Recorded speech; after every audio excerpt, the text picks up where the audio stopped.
দর্শক, যে ভিতরে কিন্তু যে আবাসিক হলে যে নারী শিক্ষার্থীরা রয়েছেন তারা এখানে হল থেকে বের হয়ে এসেছেন দর্শক।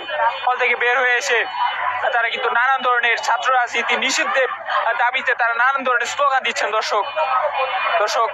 দেখানোর চেষ্টা করছিলাম যে এই যে ইডেন মহিলা কলেজে যে গেটটি রয়েছে সেই গেটটি কিন্তু ভেঙে তারা কিন্তু বাইরে বের হয়ে এসেছিলেন দর্শক।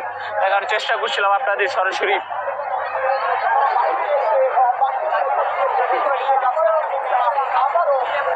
দর্শক, দেখানোর চেষ্টা করছিলাম যে ইডেন মহিলা কলেজ যেটি রাজধানীর অন্যতম একটি শিক্ষা প্রতিষ্ঠান, সেই শিক্ষা প্রতিষ্ঠানের শিক্ষার্থীরা কিন্তু এখানে বের হয়ে এসেছে। হঠাৎ মধ্যরাতে কিন্তু এই ইডেন মহিলা কলেজ উত্তপ্ত হয়ে পড়েছে এবং তারা কিন্তু বের হয়ে এসে ছাত্র রাজনীতির বিরুদ্ধে নিষিদ্ধের দাবিতে কিন্তু তারা স্লোগান দিচ্ছে দর্শক।